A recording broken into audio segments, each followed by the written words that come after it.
एस.वाई. खान हिंदी में और कौशिक रॉय अंग्रेजी में। आइए विज्ञान भवन चलें।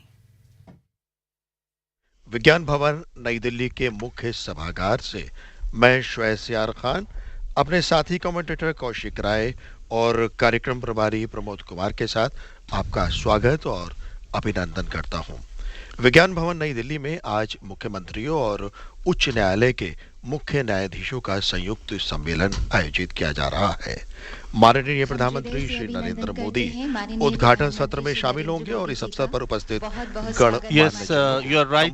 Namaskar and good morning, listeners. The Honorable Prime Minister Shri Narendra Modi has arrived at the plenary hall of the Vigyan Bhavan, and the joint conference of the Chief Ministers of the states and Chief Justices of the High Court is being held here today at Vigyan Bhavan, New Delhi.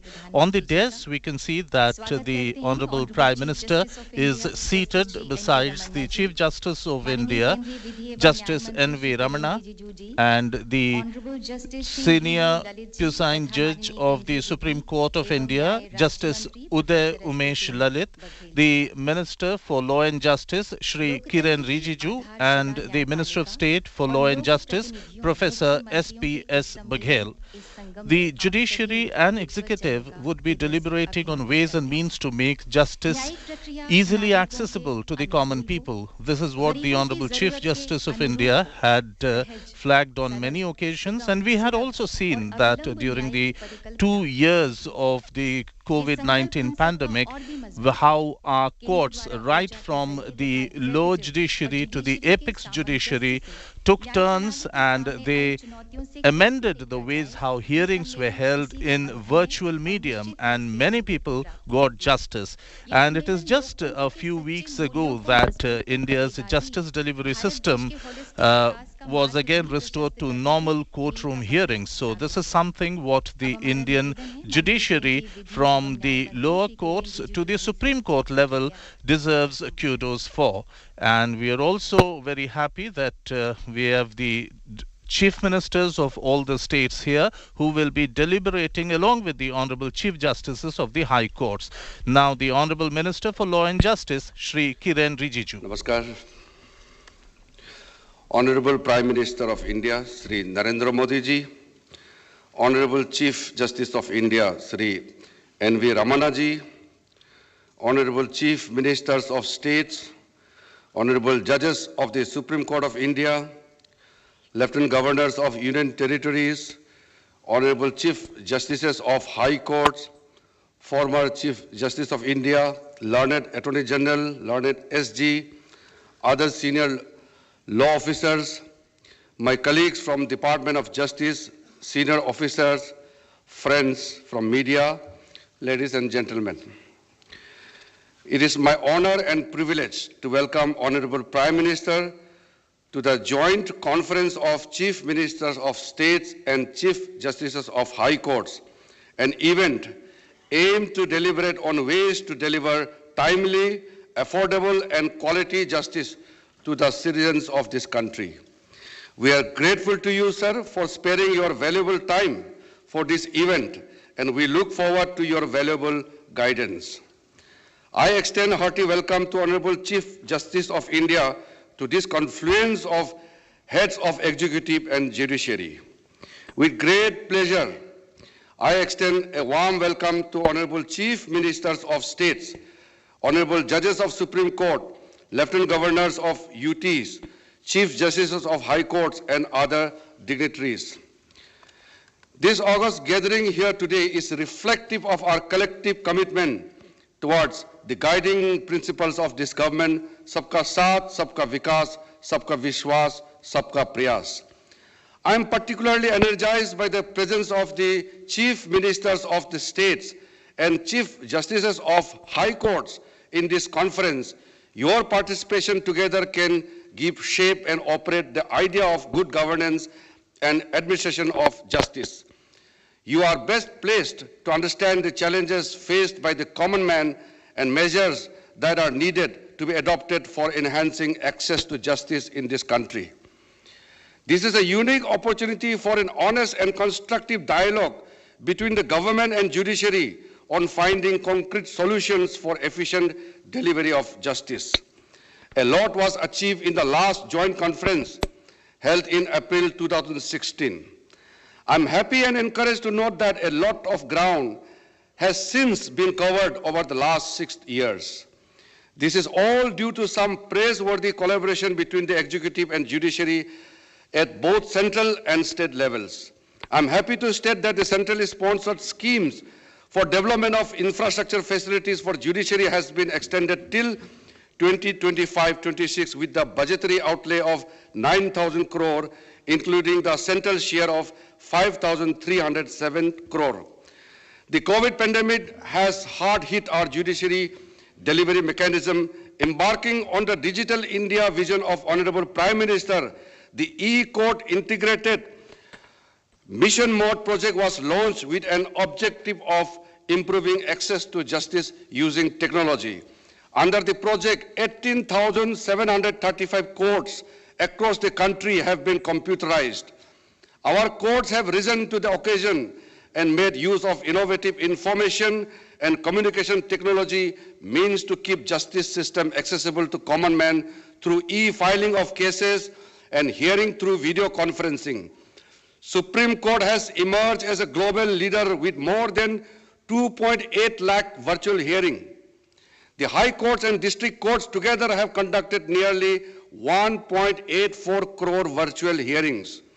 Another significant contribution under the e-court project is National Judicial Data Grid, through which lawyers and litigants can access case status information of over 20.23 crore cases and 17.22 crore orders and judgments pertaining to these courts. The data is uploaded on real-time basis by the connected courts.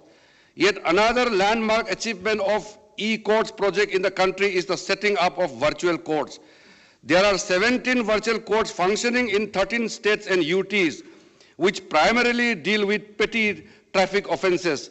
These courts have covered nearly 1.39 crore cases and realized 236.88 crore online fines. Besides being environmentally friendly, as cases are adjudicated in a paperless manner, it has led to saving of judicial manpower and added to the convenience of the citizens. An array of legislative and policy reforms have been launched to strengthen the enforcing contracts regime under the ease of doing business initiative of the government. For speedy resolution of commercial cases, the Commercial Courts Act 2015 was passed and again amended in 2018, which led to the establishment of dedicated commercial courts for the first time in Delhi, Mumbai, Kolkata, and Bengaluru, with dedicated infrastructure and exclusive judicial officers and staff. This has led to the focused attention on commercial disputes resolution and their speedy disposal. As part of the agenda of this meeting, it is proposed that in case more than 500 commercial disputes are pending, state governments may consider establishing one more dedicated commercial court for the same. In cases where the pendency is less than 500 commercial disputes, establishment of designated commercial courts may be considered to aid efficient and timely disposal of commercial cases. Emphasis has been made to promote alternative dispute resolution mechanism. The Mediation Bill 2021 is introduced in the Parliament, which is in furtherance of the endeavor of the government to provide parties to a dispute an efficacious remedy avoiding recourse to litigation. I take this opportunity to laud the efforts of NALSA in taking steps to introduce online filing of pre-institution mediation and organizing e-lok adalats, especially during pandemic. I particularly laud all the panel lawyers, paralegal volunteers under SLS, DLSS, and taluka level state authorities for their outstanding contribution in spreading legal awareness and providing legal aid to citizens in remote corners of the country. I am very happy to inform that Department of Justice is entering into an agreement with NALSA with an aim to create a synergy between schemes, especially Telelaw and Nyay Bandhu. This agreement will facilitate expansion of telelaw services through trained lawyers in every district of the country. I request all the states and union territories to extend their wholehearted support in reaching the unreached. I would like to remind that in order to ensure free and fair delivery of justice, it is extremely important that court complexes work in a safe and sound environment. I request the state government to ensure adequate security to the judges and court complexes. I also urge all other officials of the courts, including the bar associations, to create a conducive and enabling environment in maintaining the decorum of the court and court complexes. I am confident that under the able guidance of Honorable Prime Minister and Honorable Chief Justice of India, we will be able to uphold constitutional principles of justice, equality and fairness entrusted to us. I have been personally influenced deeply by the philosophy of integral humanism and the concept of Antyodaya, propounded by Pandit Dindayal Upadhyay, which means rise of the last person, which also means justice to the last man standing. This brings me to the end of my welcome address, with strongly endorsing the view of the first Law Minister of India, Dr. B.R. Ambedkar, who said, justice is another name of liberty, equality and fraternity. Thank you very much. Jai Hind. केंद्रीय विधि और न्याय मंत्री श्री किरण रिजिजू स्वागत उद्बोधन दे रहे थे। इस अवसर पर उन्होंने आज इस संयुक्त सम्मेलन की उपयोगिता के बारे में और इसको आयोजित किए जाने के बारे में प्रकाश डाला। उन्होंने सभी मुख्यमंत्रियों और माननीय प्रधानमंत्री का स्वागत किया। और अब उच्चतम न्यायालय के मुख्य न्यायाधीश न्यायमूर्ति एनवी रमणा का उद्बोधन।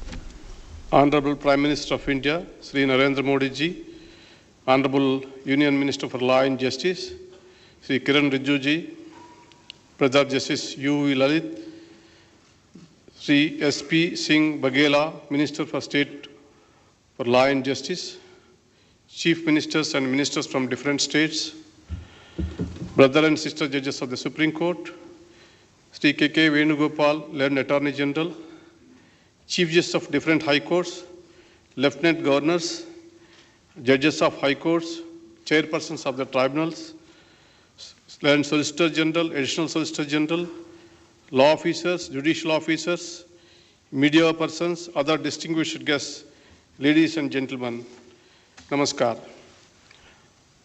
I am very happy to be taking part in the 11th Joint Conference of Chief Ministers and Chief Justices for two reasons. Firstly, because we are meeting after 6 long years. Secondly, among us, the public representatives, this is an opportunity for us to learn from your rich experience, knowledge, and wisdom that you have acquired in public life. You are the live link with the people. In your own way, each one of you is a great opinion builder. Those in public life often come across the grievances of people, including those relating to the judiciary. You are the best placed to enlighten us about the expectations of the people. It is your experience in the field that is going to help us to understand ground realities. I am eagerly looking forward to collaborating with you in identifying and addressing the existing challenges to improve the functioning of the judiciary. All of us are constitutional functionaries, and we abide by the constitutional mandate. The role assigned to each of us needs no reiteration. The Constitution provides for separation of powers between the 3 organs, clearly outlining their sphere of functioning, delineating their power and responsibilities. It is the harmonious and coordinated functioning among the 3 organs of the state that has preserved and strengthened the democratic foundation of this great nation over the last 7 decades. While discharging our duties, we all must be mindful of the Lakshmana Rekha. The judiciary would never come in the way of governance if it is in accordance with law. We share your anxiety and concern regarding the welfare of the people. However, At the head of the judiciary, Indian judiciary, I shall attempt to present a broader picture about the judiciary as a whole and highlight the issues that are affecting the system. The 140 crore strong population of the world's largest democracy is bound to test its judiciary. No other constitutional court in the world hears such a wide range of issues in which large number. The situation was foreseen by the first Chief Justice of India, Justice Hiralal Kanya, who had once said, I quote, "This court would be called upon to discharge its duties as perhaps no other court has so far been called upon to do so," unquote. I would like to begin with the identifying few contributing factors for docket explosion in the Indian scenario. If a Tahsildar acts upon a grievance of a farmer regarding land survey or a ration card, the farmer would not think of approaching the court. If a municipal authority or a Gram Panchayat discharges its duty properly, the citizens need not look to courts. If revenue authorities acquired land through due process of law, the courts would not be burdened by land disputes. Apparently, these cases account to 66% of pendency. It is beyond my understanding as to why interdepartmental disputes of the governments or fights between public sector undertakings and the governments end up in courts. If service laws are applied fairly in matters of seniority, pension, and so on, no employee will be compelled to go to courts. It is well known and acknowledged fact that government are the biggest litigants. According to the statistics, it is nearly 50% of the cases. If police investigates properly, fairly, if illegal arrests and custodial torture comes to an end, then no victim will have to approach the courts. Abiding by law and constitution is the key to good governance. However, this is often ignored. The opinions of law departments are not sought in the rush to implement executive decisions.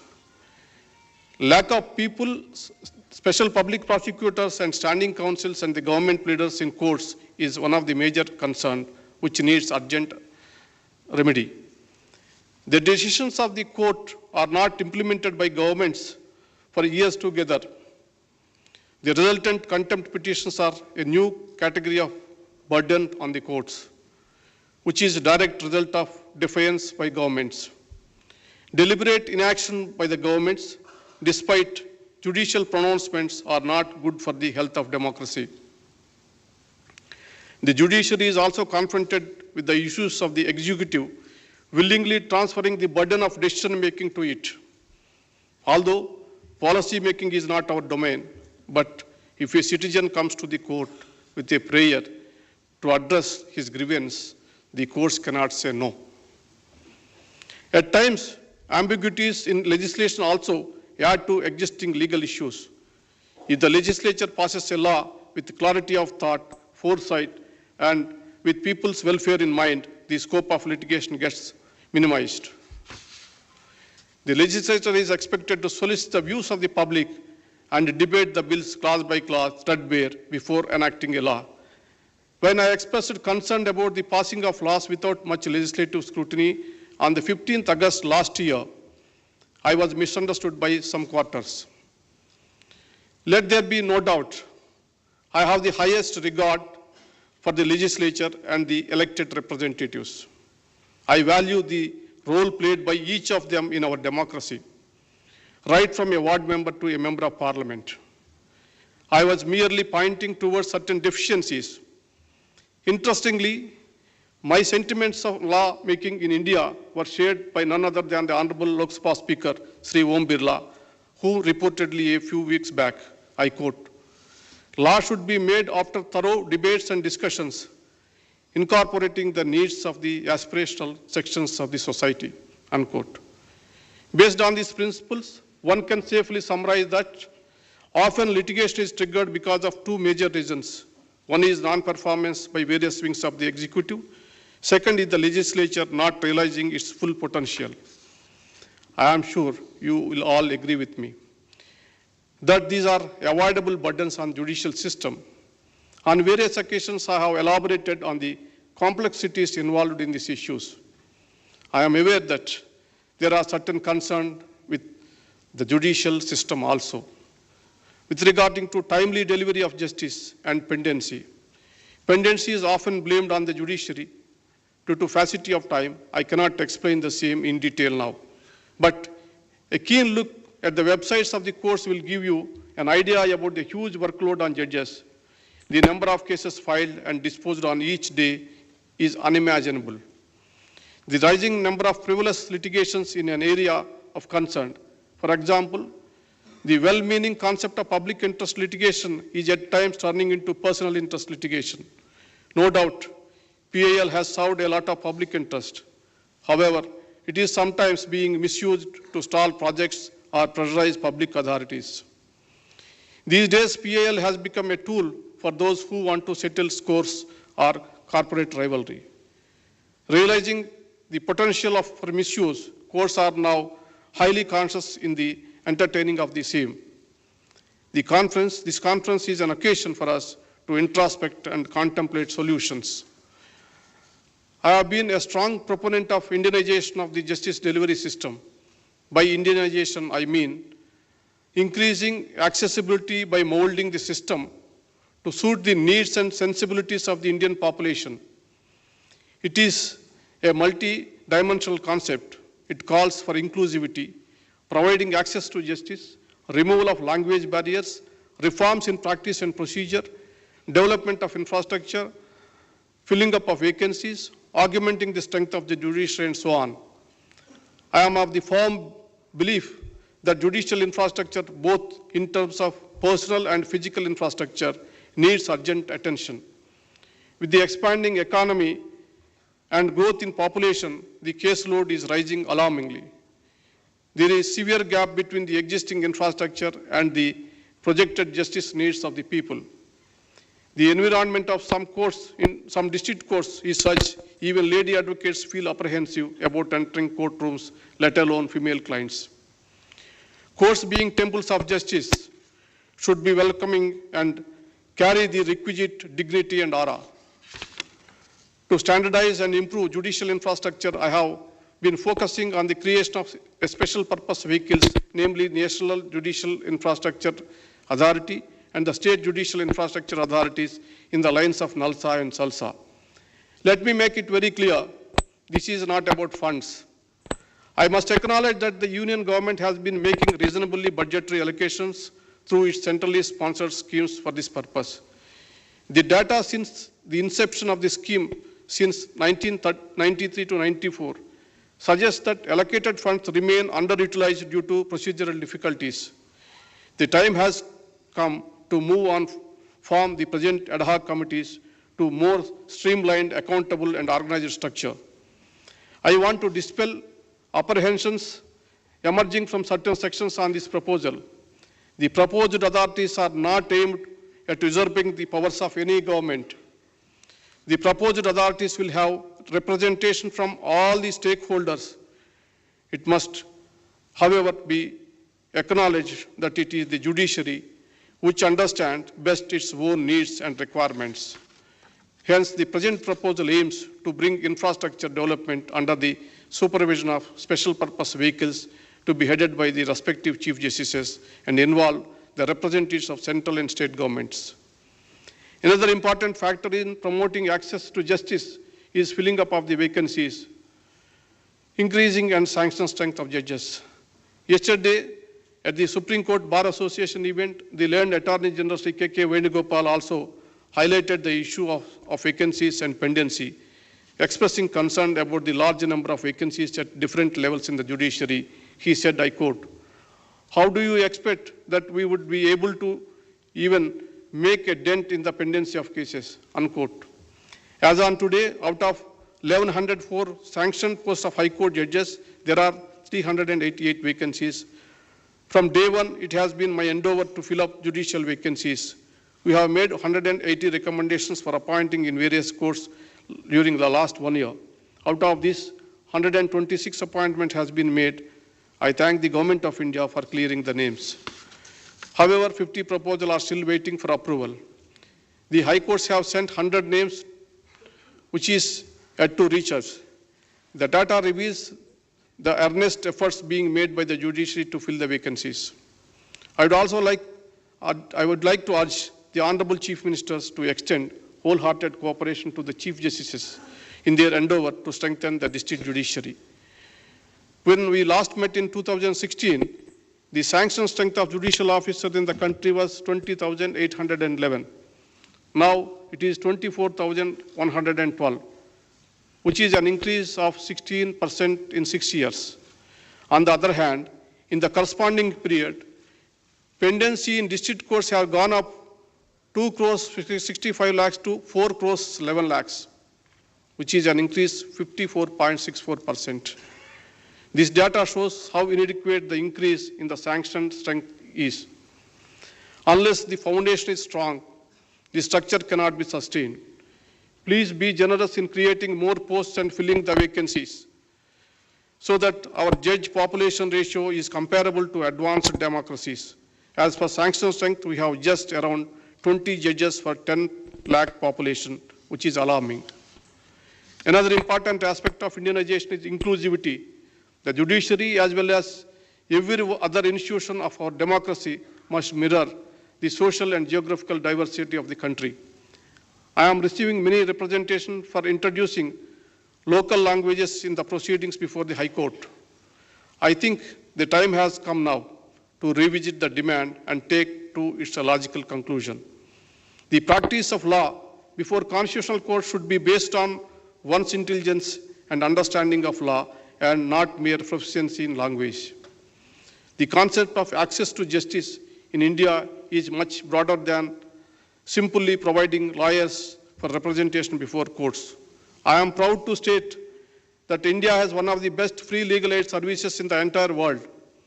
Under the able leadership of Brothers Justice Lalit, legal service authorities are doing a tremendous job. I thank the Government of India and other state governments for providing active support in this area. Brother Justice Kanvilkar is contributing immensely, strengthening the Supreme Court legal service by deploying modern technology. Brother Justice Chandrachud is adding huge value to the e-courts project. His efforts will ultimately lead to much needed modernization of the Indian judiciary.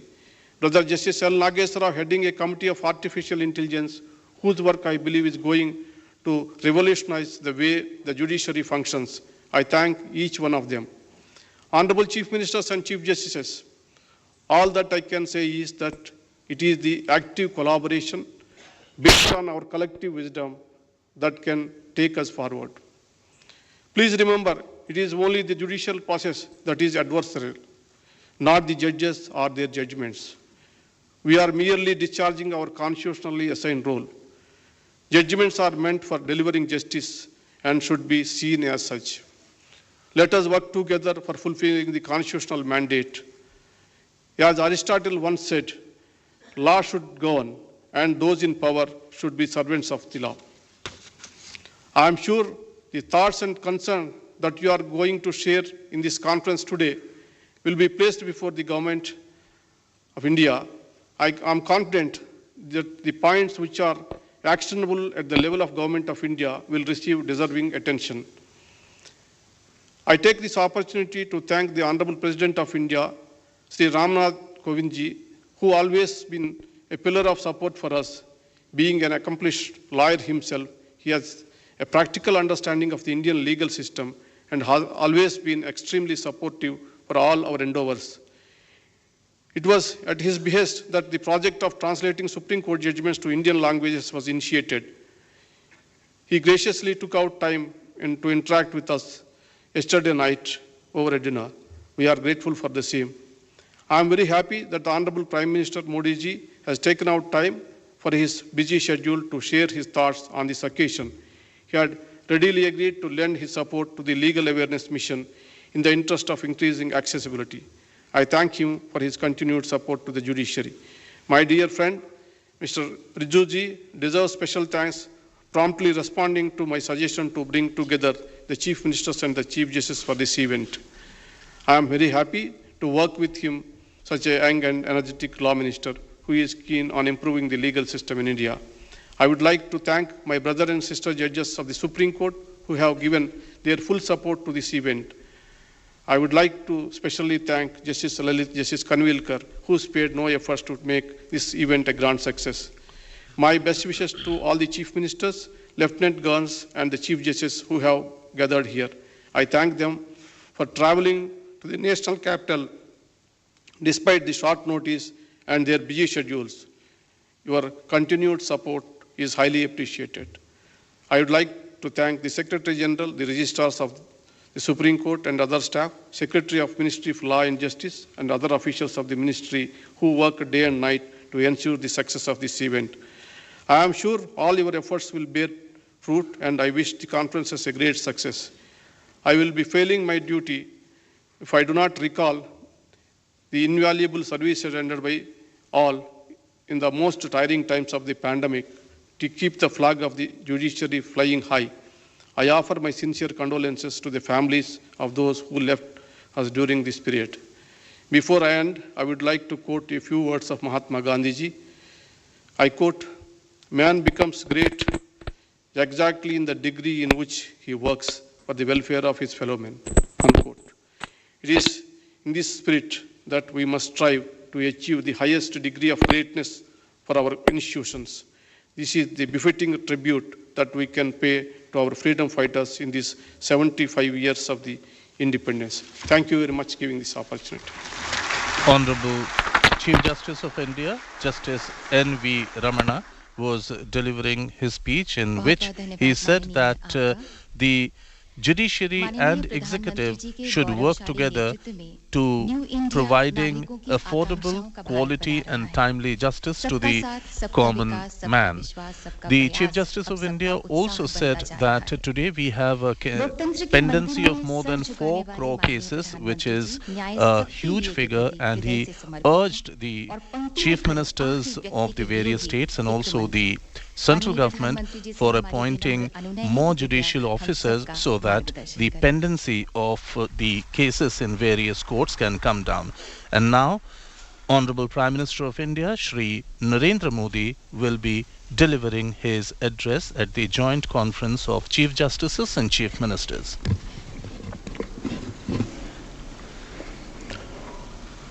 Honorable Chief Justice of India, Shri N.V. Ramana ji, justice Shri U Lalit ji, देश के कानून मंत्री श्री किरण रिजिजू जी, राज्य मंत्री professor SP. Singh Baghel ji, राज्यों के सभी आदरणीय मुख्यमंत्रीगण, lieutenant governors of UTs, honourable जजेस of the Supreme Court of India, chief justice of high courts, distinguished guests, उपस्थित अन्य सभी महानुभाव, देवी और सज्जनों, राज्य के मुख्यमंत्रियों और हाई कोर्ट के मुख्य न्यायाधीशों की ये जॉइंट कॉन्फ्रेंस हमारी संवैधानिक खूबसूरती का सजीव चित्रण है। मुझे खुशी है कि इस अवसर पर मुझे भी आप सबके बीच कुछ पल बिताने का अवसर मिला है। हमारे देश में जहां एक और जुडिशरी की भूमिका संविधान संरक्षक की है, वहीं लेजिस्लेचर नागरिकों की आकांक्षाओं का प्रतिनिधित्व करता है। मुझे विश्वास है कि संविधान की इन 2 धाराओं का ये संगम, ये संतुलन देश में प्रभावी और समयबद्ध न्याय व्यवस्था का रोडमैप तैयार करेगा। मैं आप सभी को इस आयोजन के लिए हृदय से शुभकामनाएं देता हूं। साथियों, मुख्यमंत्रियों और मुख्य न्यायाधीशों की ज्वाइंट कॉन्फ्रेंस पहले भी होती आई है और उनसे हमेशा देश के लिए कुछ न कुछ नए विचार भी निकले हैं, लेकिन ये इस बार ये जो आयोजन अपने आप में और भी ज्यादा खास है।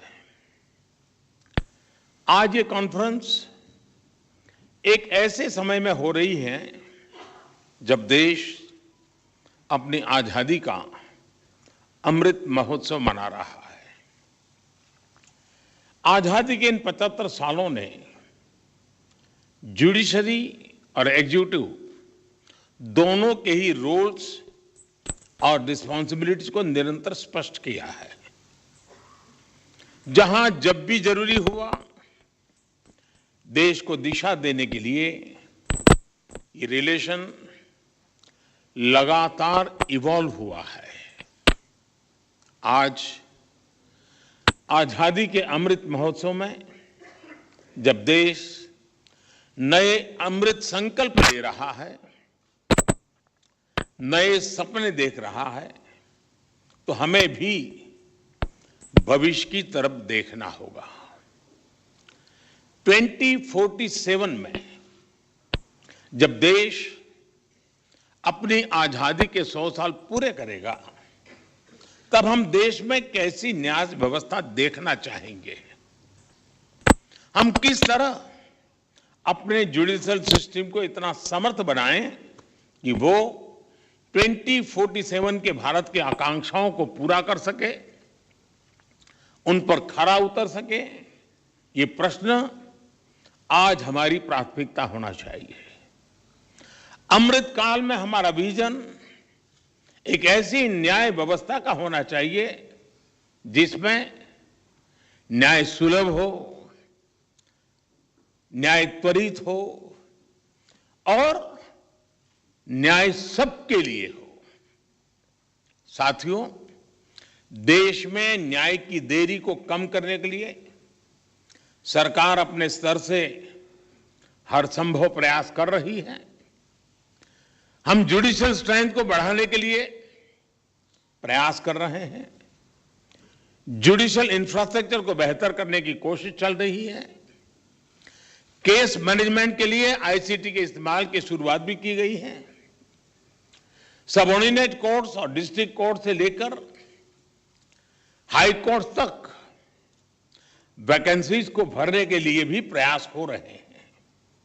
साथ ही जुडिशियल इंफ्रास्ट्रक्चर को मजबूत करने के लिए भी देश में व्यापक काम हो रहा है। इसमें राज्यों की भी बहुत बड़ी भूमिका है। साथियों, आज पूरी दुनिया में नागरिकों के अधिकार के लिए, उनके सशक्तिकरण के लिए टेक्नोलॉजी एक इंपॉर्टेंट टूल बन चुकी है। हमारे जुडिशियल सिस्टम में भी टेक्नोलॉजी की संभावनाओं से आप सब परिचित हैं। हमारे ऑनरेबल जजेस समय समय पर इस विमर्श को आगे भी बढ़ाते रहे हैं। भारत सरकार भी जुडिशियल सिस्टम में टेक्नोलॉजी की संभावनाओं को डिजिटल इंडिया मिशन का एक जरूरी हिस्सा मानती है।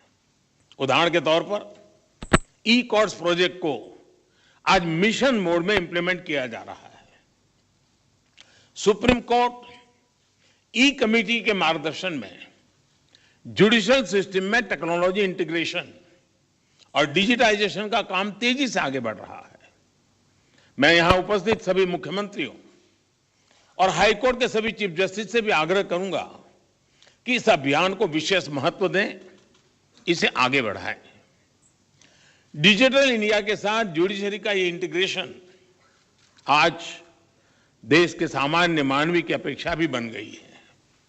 आप देखिए, आज कुछ साल पहले डिजिटल ट्रांजैक्शन को हमारे देश के लिए असंभव माना जाता था।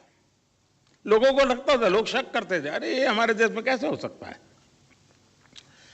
और ये भी सोचा जाता है इसका स्कोप केवल शहरों तक ही सीमित रह सकता है, उससे आगे बढ़ नहीं सकता है। लेकिन आज छोटे कस्बों और यहां तक गांवों में भी डिजिटल ट्रांजैक्शन आम बात होने लगी है। ये पूरे विश्व में पिछले साल जितने डिजिटल ट्रांजैक्शन हुए उसमें से 40% डिजिटल ट्रांजैक्शन भारत में हुए हैं।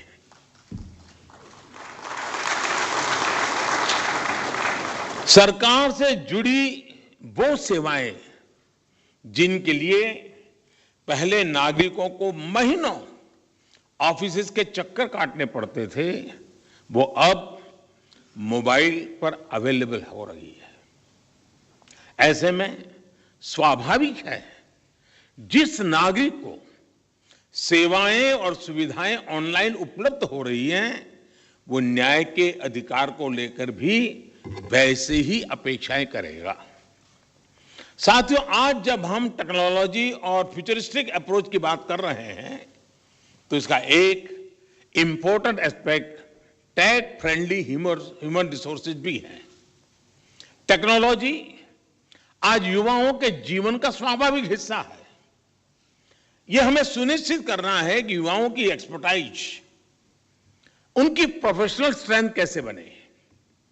आजकल कई देशों में लॉ यूनिवर्सिटीज में blockchains, electronic discovery, cyber security, robotics, artificial intelligence और बायोएथिक्स जैसे विषय पढ़ाए जा रहे हैं।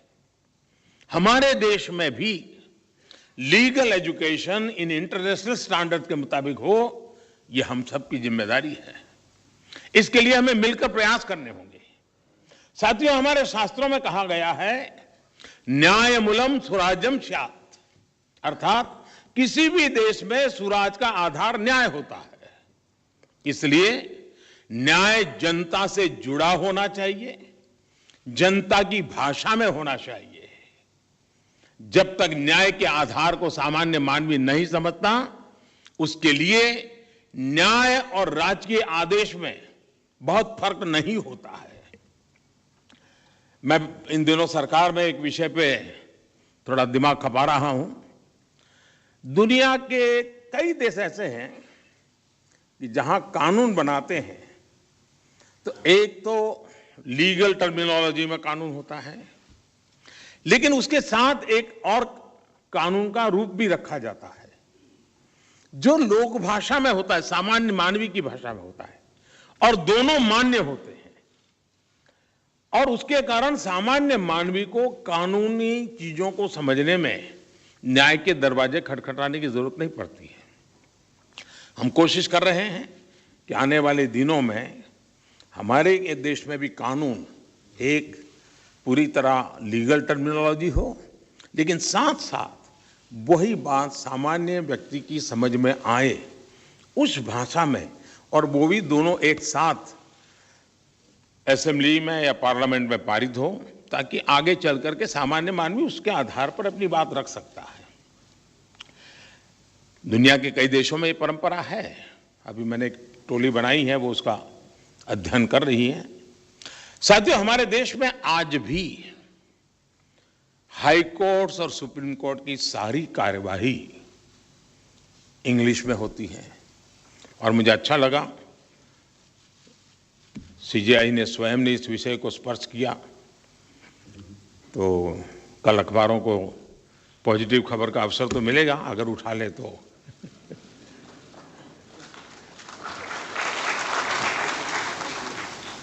नहीं, उसके लिए बहुत इंतजार करना पड़ेगा।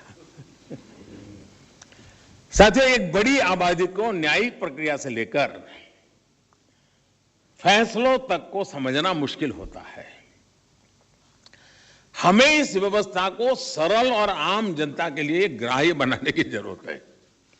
हमें कोर्ट्स में स्थानीय भाषाओं को प्रोत्साहन देने की जरूरत है। इससे देश के सामान्य नागरिकों का न्याय प्रणाली में भरोसा बढ़ेगा, वो उससे जुड़ा हुआ महसूस करेगा। अब इन समय हम एक कोशिश कर रहे हैं कि टेक्निकल एजुकेशन और मेडिकल एजुकेशन मातृभाषा में क्यों नहीं होना चाहिए।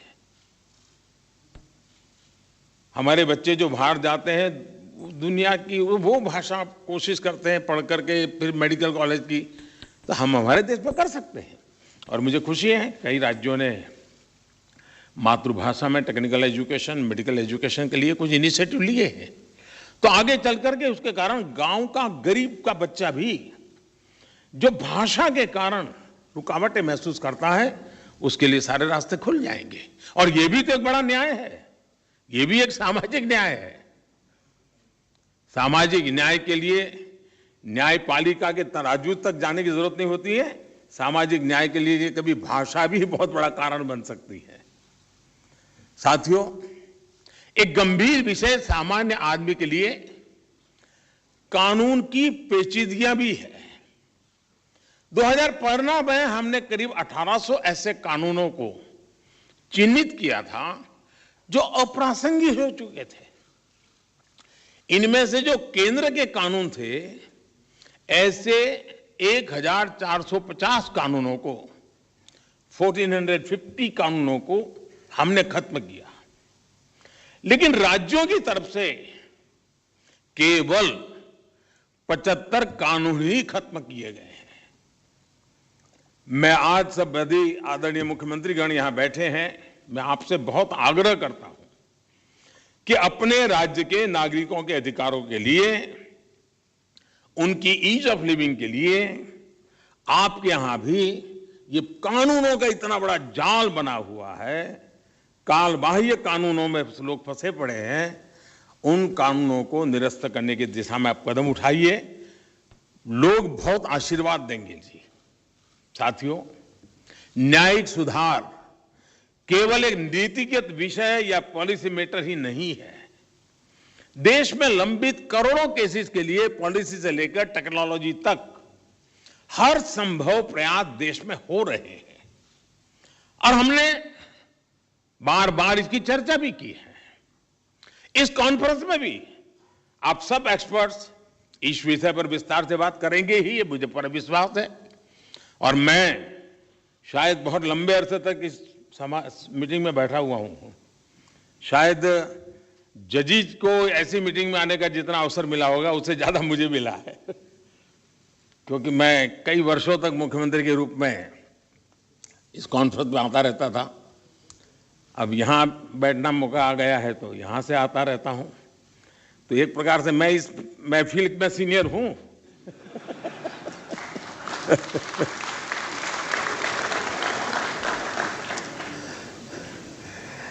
साथियों, इस विषय में जब मैं बात कर रहा था तो मैं मानता हूं कि इन सारे कामों में मानवीय संवेदनाएं जुड़ी हुई है। मानवीय संवेदनाओं को भी हमें केंद्र में रखना ही होगा। आज देश में करीब 3.5 लाख प्रिजनर्स ऐसे हैं जो अंडर ट्रायल है और जेल में है। इनमें से अधिकांश लोग गरीब या सामान्य परिवारों से। हर जिले में डिस्ट्रिक्ट जज की अध्यक्षता में एक कमेटी होती है ताकि इन केसेस की समीक्षा हो सके, जहां संभव हो बेल पर उन्हें रिहा किया जा सके। मैं सभी मुख्यमंत्रियों और हाई कोर्ट के जजेस से अपील करूंगा कि मानवीय संवेदनाओं, उन संवेदनाओं और कानून के आधार पर इन मामलों को भी अगर संभव हो तो प्राथमिकता दी जाए। इसी तरह न्यायालयों में और खासकर स्थानीय स्तर पर लंबित मामलों के समाधान के लिए मध्यस्थता, मीडिएशन भी एक महत्वपूर्ण जरिया है। हमारे समाज में तो मध्यस्थता के जरिए विवादों के समाधान की हजारों साल पुरानी परंपरा है। आपसी सहमति और परस्पर भागीदारी, ये न्याय की अपनी एक अलग मानवीय अवधारणा है। अगर हम देखें तो हमारे समाज का वो स्वभाव कहीं ना कहीं अभी भी बना हुआ है। हमने हमारी उन परंपराओं को खोया नहीं है। हमें इस लोकतांत्रिक व्यवस्था को मजबूत बनाने की जरूरत है। और जैसे चीफ साहब ने ललित जी की तारीफ की, मैं भी करना चाहूंगा। उन्होंने पूरे देश में भ्रमण किया, हर राज्य में गए इस काम के लिए, और सबसे बड़ी बात है कोरोना काल में गए। साथियों, मामलों का कम समय में समाधान भी होता है, न्यायालयों का बोझ भी कम होता है और सोशल फैब्रिक भी सुरक्षित रहता है। हमने इसी सोच के साथ संसद में मीडिएशन बिल को भी एक अम्ब्रेला लेजिस्लेशन के रूप में भी पेश किया है। अपनी रीच लीगल एक्सपर्टाइज के साथ हम मीडिएशन से सॉल्यूशन की विधा में ग्लोबल लीडर बन सकते हैं। हम पूरी दुनिया के सामने एक मॉडल पेश कर सकते हैं। मुझे पूरा भरोसा है कि प्राचीन मानवीय मूल्यों और आधुनिक अप्रोच के साथ इस कॉन्फ्रेंस में ऐसे सभी विषयों पर आप सब विद्वज्जन विस्तार से चर्चा करके मंथन करके उस अमृत को लाओगे जो शायद आने वाली पीढ़ियों तक काम आएगा। इस कॉन्फ्रेंस में जो नए आइडियाज निकलेंगे, जो नए निष्कर्ष निकलेंगे, वो नए भारत की आकांक्षाओं को पूरा करने का माध्यम बनेंगे। इसी विश्वास के साथ मैं फिर एक बार आप सबके मार्गदर्शन के लिए मैं आपका आभारी हूं और मैं सरकार की तरफ से ये विश्वास दिलाता हूं कि देश के न्याय व्यवस्था के लिए सरकारों ने जो करना होगा, चाहे राज्य सरकार हो, केंद्र सरकार हो, वो भरसक प्रयास करेगी ताकि हम सब मिलकर के देश के कोटि कोटि नागरिकों की आशा अपेक्षाओं को पूर्ण कर सके और 2047 में देश जब आज़ादी के 100 साल मनाए तब हम न्याय के क्षेत्र में भी और अधिक गौरव के साथ, और अधिक सम्मान के साथ, और अधिक संतोष के साथ आगे बढ़ें। यही मेरी बहुत बहुत शुभकामना है। बहुत बहुत धन्यवाद। माननीय प्रधानमंत्री श्री नरेंद्र मोदी मुख्यमंत्रियों और उच्च न्यायालय के मुख्य न्यायाधीशों के संयुक्त सम्मेलन को संबोधित कर रहे थे। इस अवसर पर माननीय प्रधानमंत्री ने डिजिटल इंडिया की उपयोगिता के बारे में जानकारी दी और उसके उपयोग के बारे में कहा। इस अवसर पर माननीय प्रधानमंत्री ने आग्रह किया कि न्याय करते वक्त मानवीय संवेदनाओं को केंद्र में रखा जाए। और अब संबोधित कर रहे हैं केंद्रीय राज्य मंत्री माननीय प्रधानमंत्री श्री नरेंद्र मोदी जी, भारत के मुख्य न्यायाधीश माननीय श्री न्यायमूर्ति NV रमन्ना जी, माननीय विधि एवं न्याय मंत्री श्री किरण रिजिजू जी, माननीय श्री न्यायमूर्ति UU ललित जी, राज्यों के माननीय मुख्यमंत्रीगण, उच्चतम न्यायालय के माननीय न्यायाधीशगण, संघ राज्य क्षेत्रों के उपराज्यपाल एवं प्रशासक, सभी उच्च न्यायालयों के मुख्य न्यायाधीश, राज्यों के कानून मंत्री, गणमान्य व्यक्तियों, देवियों एवं सज्जनों, नमस्कार। उद्घाटन सत्र के समापन पर धन्यवाद प्रस्तुत करते हुए मुझे अत्यधिक हर्ष का अनुभव हो रहा है। सबसे पहले मैं इस सम्मेलन में अपना बहुमूल्य समय देकर उपस्थित होने के लिए माननीय प्रधानमंत्री जी को धन्यवाद देना चाहता हूं। ऐसे आयोजन को अपना गर्मामय नेतृत्व देकर आपने कोऑपरेटिव फेडरलिज्म पर अपना विश्वास एक बार पुनः व्यक्त किया है। महोदय, अप्रैल 2016 में आयोजित पिछले सम्मेलन के दौरान आपने न्यायपालिका में आम आदमी के भरपूर विश्वास का उल्लेख किया था। महोदय, तब आपने अंग्रेजों के शासनकाल से चले आ रहे अप्रचलित कानूनों को समाप्त करने पर जोर दिया था। इस दिशा में 1468 अप्रचलित कानूनों को खत्म करने में आपके नेतृत्व वाली सरकार कामयाब रही। महोदय, आपने अदालतों में लंबित मामलों को लेकर भी चिंता व्यक्त की थी। यद्यपि लंबित मामले खत्म नहीं हुए हैं, तथा आप केंद्र सरकार, राज्य सरकारें एवं न्यायपालिका एक साथ मिलकर इसके लिए काम कर रही हैं और आज के तकनीकी सत्रों में इस मुद्दे पर सकारात्मक चर्चा होगी, ऐसा मेरा विश्वास है। आपके नेतृत्व में परिकल्पना की गई डिजिटल इंडिया ने सूचना प्रौद्योगिकी के क्षेत्र में अभूतपूर्व क्रांति लाने का काम किया है। मुझे विश्वास है कि सूचना एवं संचार प्रौद्योगिकी तथा कृत्रिम बुद्धिमत्ता का प्रयोग करके इस गंभीर समस्या का भी समाधान निकालने में आज न्यायपालिका और कार्यपालिका के यहाँ उपस्थित विद्युत जन सक्षम होंगे। 6 वर्ष के लंबे अंतराल के बाद इस साल फिर से समारोह को आयोजित कराने में माननीय मुख्य न्यायाधीश की भूमिका अत्यधिक महत्वपूर्ण रही है। मैं उनके मार्गदर्शन के लिए आभारी हूँ, उन्हें कोटिश धन्यवाद देता हूँ। माननीय विधि एवं न्याय मंत्री इस कार्यक्रम के आयोजन का प्रेरणा स्रोत रहे हैं उन्होंने समय समय पर सम्मेलन की तैयारी से जुड़े सभी मुद्दों पर बारीकी से चर्चा की है और इस सम्मेलन से एक सफल निष्कर्ष प्राप्त हो, इसके लिए हमें लगातार प्रेरित करते रहे हैं। मैं माननीय विधि एवं न्याय मंत्री जी को उनके मार्गदर्शन के लिए आज देश के विभिन्न राज्यों के मुख्यमंत्री जी, मंत्रीगण, संघ राज्य क्षेत्रों के उपराज्यपाल एवं प्रशासक इस सभागार में उपस्थित हैं, जो अपनी अत्यधिक व्यस्तता के बावजूद भी इस कार्यक्रम में भाग लेने आए हैं। इनमें से प्रत्येक का उल्लेख करना कठिन होगा, इसलिए मैं उन तमाम मुख्यमंत्रियों, उपराज्यपालों, मंत्रीगण एवं प्रशासकों के प्रति हृदय से आभार प्रकट करता हूं, जो इस कार्यक्रम का महत्व समझकर यहां पधारे हैं। मैं आगामी कार्यसत्र के दौरान उनके बहुमूल्य योगदान की कामना करता हूं। आज हमारे साथ सभी उच्च न्यायालयों के मुख्य न्यायाधीश हैं, जो हमारे देश की न्याय व्यवस्था के सबसे मजबूत स्तंभ हैं। इस सम्मेलन से पहले ही वे आपस में एक पूरे दिन चर्चा कर चुके हैं और आज समस्याओं के समाधान के लिए वे अपना सकारात्मक सुझाव देने में सक्षम होंगे।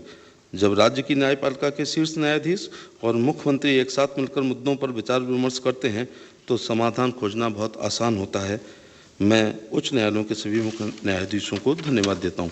मैं सरकार के उन सभी वरिष्ठ अधिकारियों, दिल्ली के जिला न्यायाधीशों और न्यायिक अधिकारियों, अधिवक्ताओं, विधि के छात्रों, अध्यापकों एवं उपस्थित सभी गणमान्य व्यक्तियों को धन्यवाद देता हूं, जिन्होंने इस सम्मेलन में भाग लेने के लिए अपना बहुमूल्य समय निकाला। आज के सम्मेलन के लिए काफ़ी कम समय में व्यवस्था करने में न्याय विभाग की छोटी सी टीम ने कोई कसर नहीं छोड़ी है। मैं सचिव न्याय और न्याय विभाग के अपने सभी सहयोगियों को इस सम्मेलन को सफल बनाने के लिए किए गए योगदान के लिए धन्यवाद देता हूं। इस स्तर के सम्मेलन के सफल आयोजन के लिए अन्य कई विभागों और एजेंसियों के सहयोग की आवश्यकता होती है। मैं उच्चतम न्यायालय की रजिस्ट्री के साथ साथ उन सभी विभागों से जुड़े हुए हर व्यक्ति को धन्यवाद देना चाहता हूं, जिनका योगदान इस कार्यक्रम के आयोजन में है। मैं मीडिया बंधुओं का भी आभार प्रकट करना चाहूँगा।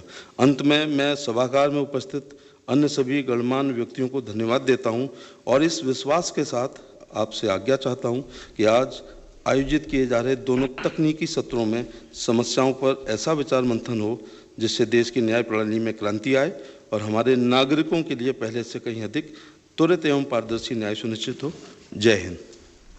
That was Professor S.P. Singh Baghel, the Union Minister of State for Law and Justice, delivering his vote of thanks. And now the Honorable Prime Minister of India, Shri Narendra Modi, the Honorable Chief Justice of India, Justice N.V. Ramana, and the senior most presiding judge of the Supreme Court of India, Justice Uday Umesh Lalit, and the Minister for Law and Justice, Shri Kiren Rijiju, have now left the dais at the plenary hall of Vigyan Bhavan. Honorable Prime Minister today said that in 2047 we shall be observing the 100th anniversary of our independence, and our judicial system should be able to rise up to the occasion. Prime Minister said that justice should be timely, equitable and equal for all. And he said law should govern, those who serve should serve under law.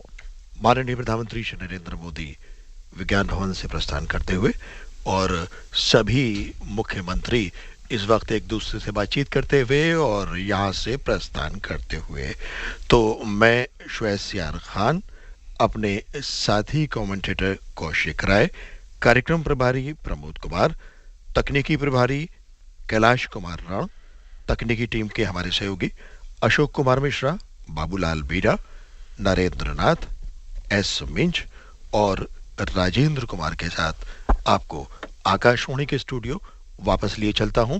नमस्कार।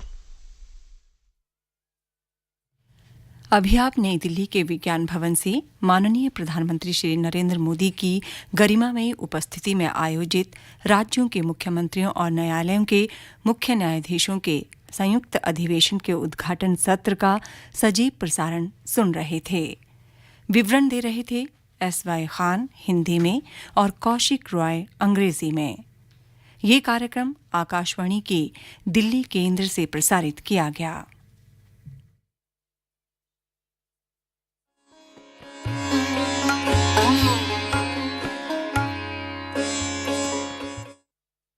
कुछ ही पलों में समाचार होंगे।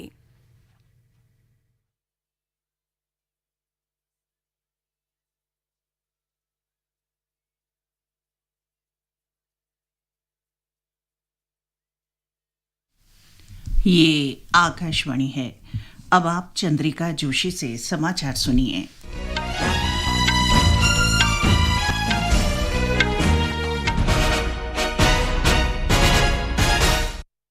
प्रधानमंत्री नरेंद्र मोदी ने नई दिल्ली में आयोजित राज्यों के मुख्यमंत्रियों और उच्च न्यायालय के मुख्य न्यायाधीशों के संयुक्त सम्मेलन के उद्घाटन सत्र को आज संबोधित किया। राज्य के मुख्यमंत्रियों और हाईकोर्ट के मुख्य न्यायाधीशों की ये जॉइंट कॉन्फ्रेंस हमारी संवैधानिक खूबसूरती का सजीव चित्रण है। हमारे देश में जहां एक और जुडिशरी की भूमिका संविधान संरक्षक की है, वहीं लेजिस्लेचर नागरिकों की आकांक्षाओं का प्रतिनिधित्व करता है। मुझे विश्वास है कि संविधान की इन दो धाराओं का ये संगम, ये संतुलन देश में प्रभावी और समयबद्ध न्याय व्यवस्था का रोडमैप तैयार करेगा। नई दिल्ली के विज्ञान भवन में आयोजित सम्मेलन को विधि और न्याय मंत्री किरेन रिजिजू और भारत के प्रधान न्यायाधीश न्यायमूर्ति एनवी रमना ने भी संबोधित किया। ये सम्मेलन सहज और सुविधाजनक तरीके से न्याय उपलब्ध कराने की व्यवस्था विकसित करने और न्याय प्रणाली के समक्ष उत्पन्न चुनौतियों पर काबू पाने के आवश्यक कदमों पर कार्यपालिका और न्यायपालिका के लिए चर्चा का एक अवसर है। प्रधानमंत्री नरेंद्र मोदी ने कल शाम अपने आवास पर सिख प्रतिनिधि मंडल से मुलाकात की। उन्होंने प्रतिनिधि मंडल को संबोधित करते हुए देश के विकास में सिख समुदाय की भूमिका और प्रयासों की सराहना की। श्री मोदी ने कहा कि दूसरे देशों के साथ भारत के संबंध मजबूत करने में सिख समुदाय की भूमिका महत्वपूर्ण रही है। जब मैं किसी विदेश यात्रा पर जाता हूं, तो वहां भी जब सिख समाज के साथियों से मिलता हूं तो मन गर्व से भर उठता है। फ्रांस में 9 सपेल इंडियन मेमोरियल की मेरी यात्रा भी है। ये मेमोरियल विश्व युद्ध के समय भारतीय सैनिकों के बलिदान के लिए उन्हें श्रद्धांजलि देता है, और इनमें भी एक बड़ी संख्या हमारे सिख भाइयों की थी। ये अनुभव इस बात का उदाहरण है कि कैसे हमारे सिख समाज ने भारत और दूसरे देशों के रिश्तों की एक मजबूत कड़ी बनने का काम किया। प्रधानमंत्री ने कहा कि सिख गुरुओं ने शौर्य की शिक्षा दी है और लोगों में सेवा की भावना जगाने का काम किया है। उन्होंने कहा कि वास्तविक अर्थों में सिख परंपरा एक भारत श्रेष्ठ भारत का जीवंत उदाहरण है। प्रधानमंत्री ने सिख धर्मस्थलों तक आवाजाही की सुविधा को बेहतर बनाने के लिए किए गए प्रयासों पर भी चर्चा की। प्रधानमंत्री ने पाटीदार समुदाय से राष्ट्रीय हित और सरकारी नीतियों तथा उनका विश्लेषण करने के लिए अनुभवी और युवा सदस्यों को शामिल कर समूह गठित करने को कहा है। प्रधानमंत्री ने कल वीडियो कॉन्फ्रेंस के माध्यम से गुजरात के सूरत में वैश्विक पाटीदार व्यापार सम्मेलन का उद्घाटन किया। प्रधानमंत्री ने कहा कि भारत के पास काफी संसाधन हैं और हमें केवल आत्मनिर्भर भारत के लिए अपने आत्मविश्वास और आत्मनिर्भरता की भावना को प्रबल करने की आवश्यकता है। विदेश मंत्री एस जयशंकर ने भूटान के प्रधानमंत्री लोते शेरिंग से थिम्फू में भेंट की। दोनों नेताओं ने वर्तमान वैश्विक और क्षेत्रीय घटनाक्रम पर विचार विमर्श किया। डॉक्टर जयशंकर ने भूटान के प्रधानमंत्री को विकास और साझेदारी समेत द्विपक्षीय सहयोग में हुई प्रगति पर भी जानकारी दी। डॉक्टर जयशंकर ने भूटान के विदेश मंत्री ल्योंगपोंग टांडी दोरजी के निमंत्रण पर 2 दिन की भूटान यात्रा पर हैं। कोयला मंत्रालय ने कहा है कि देश में कोयला कंपनियों के पास पर्याप्त मात्रा में कोयला भंडार उपलब्ध है। मंत्रालय ने बताया कि कोल इंडिया लिमिटेड में लगभग 56 मीट्रिक टन और सिंगरेनी कोलरीज के पास 4 मीट्रिक टन से अधिक कोयले का भंडार है। अन्य कोयला खंडों में भी पर्याप्त मात्रा में कोयला उपलब्ध है। सरकार ने ताप बिजली घरों की कोयले की मांग पूरी करने के लिए देश भर में कोयले की ढुलाई को प्राथमिकता देते हुए अनेक यात्री रेलगाड़ियां रद्द की हैं। ये समाचार आकाशवाणी से प्रसारित किए जा रहे हैं। कंपटीशन की अगर आप कर रहे हैं तैयारी, तो उनके लिए ऑल इंडिया रेडियो पर हम लाए हैं अभ्यास, एक ऐसा कार्यक्रम जिसमें आप पूछेंगे सवाल व्हाट्सएप नंबर 92890 9404 पर या फिर ईमेल करेंगे abhyas.airnews@gmail.com पर और हमारे विशेषज्ञ देंगे इसका जवाब। आपका अभ्यास हमारा प्रयास।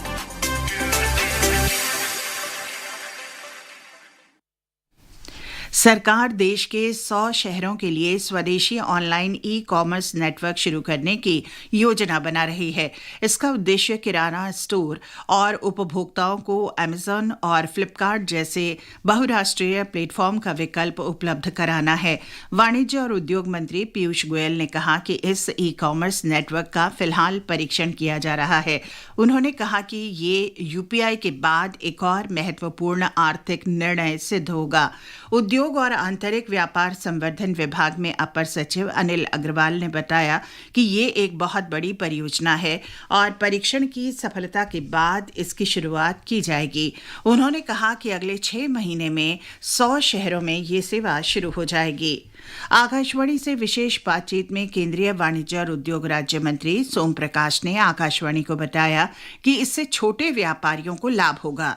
ई कॉमर्स समय की जरूरत है। ई कॉमर्स से बहुत सारी यंगर जनरेशन है ई कॉमर्स माध्यम से ही परचेज करती है। ये छोटे व्यापारियों को भी इसका लाभ मिले, मौका मिले अपनी चीज बेचने का, इसलिए ये प्लेटफॉर्म खोला जा रहा है। तो उसमें सारे जो छोटे व्यापारी हैं, मध्यम वाले हैं, वो चीज में अपना माल जो बेचना है उनको मौका मिलेगा, उस पर ऑर्डर बुक कर सकेंगे।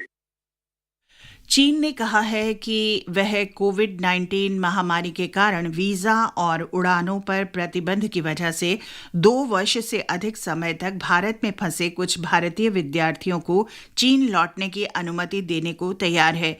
चीन के विदेश मंत्रालय के प्रवक्ता झाओ लीजियान ने कहा कि चीन भारतीय विद्यार्थियों के अध्ययन के लिए वापस चीन लौटने की चिंताओं को अधिक महत्व देता है। पेइचिंग स्थित भारतीय दूतावास ने भी एक वक्तव्य जारी कर वापस चीन जाने के इच्छुक छात्रों से आवश्यक जानकारी मांगी है। हमारे संवाददाता की एक रिपोर्ट। 20,000 से ज़्यादा भारतीय छात्र जो कि पिछले 2 साल से चीन वापस जाने के लिए प्रयासरत हैं और इंतजार कर रहे हैं, उनके लिए एक अच्छी खबर है। अब भारतीय विदेश मंत्री डॉक्टर एस जयशंकर और चीन के विदेश मंत्री वांग यी की पिछले महीने नई दिल्ली में हुई मुलाकात और बीजिंग में भारतीय दूतावास के अथक प्रयासों के बाद चीन की सरकार सहमत हुई है भारतीय छात्रों को वापस बुलाने के लिए। लेकिन अभी भी इसमें काफ़ी काम बाकी है और ये अभी देखा जाना है कि वास्तव में भारतीय छात्र कब चीन वापस आ पाते हैं। भारतीय दूतावास बीजिंग में जो है वो चीनी सरकार को एक लिस्ट भेजेगा, चीन सरकार उसको वेरीफाई करेगी और उसके बाद ही भारतीय छात्रों को वापस बुलाने की प्रक्रिया शुरू हो पाएगी। इसके अलावा हजारों भारतीय जो कि अभी भारत में हैं और चीन में अपने परिवारों से दूर हैं, उनसे पिछले 2 साल से नहीं मिल पाए हैं, उनको वापस बुलाने का मुद्दा भी मानवीय आधारों पर महत्वपूर्ण है और ये देखा जाना है कि चीन की सरकार उनको कब वापस बुलाने के लिए सहमति जताती है। अंशुमान मिश्रा, आकाशवाणी समाचार, बीजिंग। राष्ट्रव्यापी कोविड टीकाकरण अभियान के अंतर्गत देश में अब तक 188 करोड़ 89 लाख से अधिक टीके लगाए जा चुके हैं। स्वास्थ्य मंत्रालय ने बताया है कि कल 22,58,000 से अधिक टीके लगाए गए। इस दौरान 3,688 लोगों में संक्रमण की पुष्टि हुई है।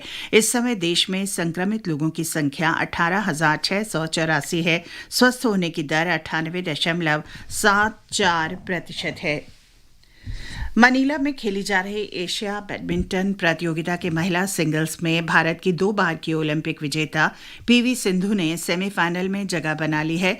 क्वार्टर फाइनल में सिंधु ने चीन की 5वीं वरीयता प्राप्त बेंग जियाओ को हराया। इस जीत के साथ ही पीवी सिंधु ने अपने लिए पदक पक्का कर लिया। सिंधु आज जापान की शीर्ष वरीयता प्राप्त खिलाड़ी अकाने यामागुची से सेमीफाइनल खेलेंगी। आईपीएल क्रिकेट में आज दोपहर 3:30 बजे मुंबई के ब्रेबॉर्न स्टेडियम में गुजरात टाइटंस का सामना रॉयल चैलेंजर्स से होगा। शाम 7:30 बजे नवी मुंबई में डी.वाई. पाटिल स्पोर्ट्स एकेडमी में राजस्थान रॉयल्स का मुकाबला मुंबई इंडियंस से होगा। कल रात पुणे में लखनऊ सुपर जायंट्स ने पंजाब किंग्स को 20 रन से हरा दिया था। भारतीय जीवन बीमा निगम का आईपीओ आगामी 4 मई को खुलेगा और 9 मई को बंद होगा। देश की सबसे बड़ी बीमा कंपनी ने प्रारंभिक सार्वजनिक निर्गम के तहत शेयर मूल्य 902 रुपये से 949 रुपये निर्धारित किया है। इसके साथ ही ये समाचार बुलेटिन समाप्त हुआ। This is All India Radio. The news read by Valsa Williams.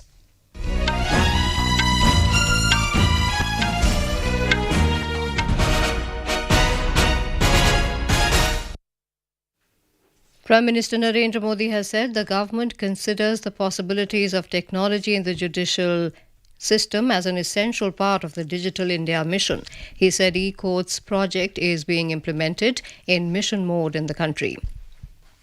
While addressing the inaugural session of the Joint Conference of Chief Ministers of States and Chief Justices of High Courts in New Delhi today, the Prime Minister said judiciary is the guardian of the Constitution and the legislature represents the aspirations of the citizens. He said this balance will prepare the roadmap for an effective and time-bound judicial system in the country. राज्य के मुख्यमंत्रियों और high court के मुख्य न्यायाधीशों की ये joint conference हमारी संवैधानिक खूबसूरती का सजीव चित्रण है। हमारे देश में जहां एक और जुडिशरी की भूमिका संविधान संरक्षक की है, वहीं लेजिस्लेचर नागरिकों की आकांक्षाओं का प्रतिनिधित्व करता है। मुझे विश्वास है कि संविधान की इन दो धाराओं का ये संगम, ये संतुलन देश में प्रभावी और समयबद्ध न्याय व्यवस्था का रोडमैप तैयार करेगा। Chief Justice of India, Justice N.V. Ramana, Law and Justice Minister Kiren Rijiju and Chief Ministers of several states and union territories were present in the conference. The joint conference is an occasion for the executive and the judiciary to come together to create frameworks for simple and convenient delivery of justice and to discuss steps required to overcome the challenges facing the justice system. The previous such conference was held in 2016. Since then, the government has taken various initiatives for improving infrastructure and integration of digital technology in court processes under e-courts mission mode project. Prime Minister Narendra Modi met a Sikh delegation at his residence in New Delhi last evening. Addressing the delegation, the Prime Minister lauded the role and efforts of the Sikh community in the development of the country. Mr. Modi said the community has played a vital role in strengthening the bond between India and other countries. Remembering the contributions made by Sikh gurus, the Prime Minister said they have taught courage and instilled the spirit of service among the people. Mr. Modi said Guru Nanak Dev Ji awakened the consciousness of the entire nation and brought the entire nation out of darkness by showing the path of light. The Prime Minister said Sikh tradition is actually a living tradition of Ek Bharat, Shresth Bharat. Mr. Modi highlighted the various initiatives taken by the government for connecting the pilgrimages of Sikh tradition with better infrastructure. He said today, lakhs of devotees are getting the privilege of paying obeisance at the Gurudwaras linked by the Kartarpur Sahib corridor. Union Housing and Urban Affairs Minister Hardeep Singh Puri and other dignitaries were also present there. The group included people from different walks of life. Index of 8 core industries ICI posted robust growth of 10.4% during 2021-22 fiscal as compared to the corresponding period of the previous financial year. A desk report.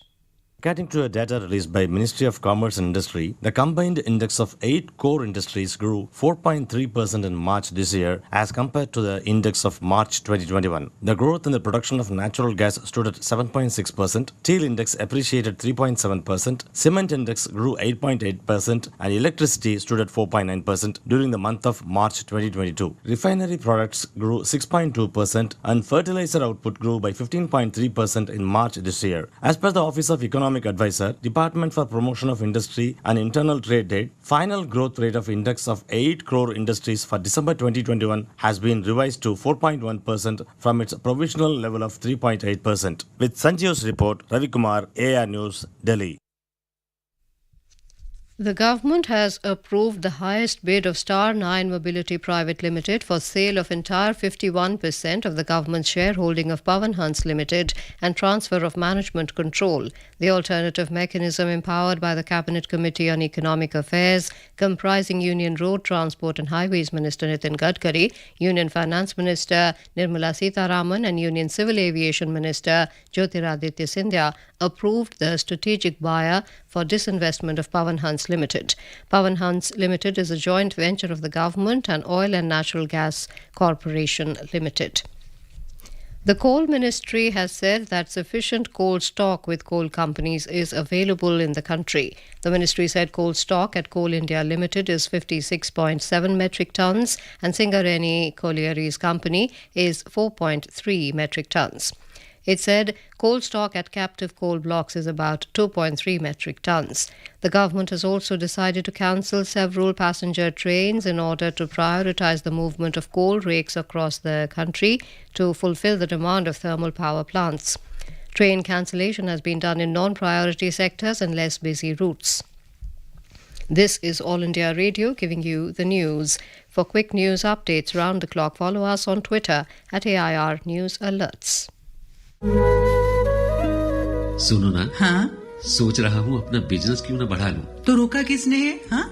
रोका तो किसी ने नहीं, पर समझ नहीं आ रहा कि मदद किससे मांगूं।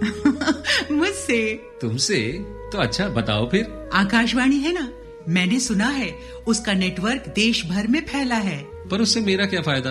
देखो, फायदा है, जिस शहर में चाहो विज्ञापन की मदद से उपभोक्ताओं तक पहुँच जाओ। पर अब ये भी तो बता दो कि आकाशवाणी से संपर्क कैसे करूं? बहुत आसान है, मैं बताती हूँ। नंबर नोट करो, 870-001-4242। ओह, 870-001-4242। हाँ। लो अभी फोन लगाता हूँ 870-001-4242 पर।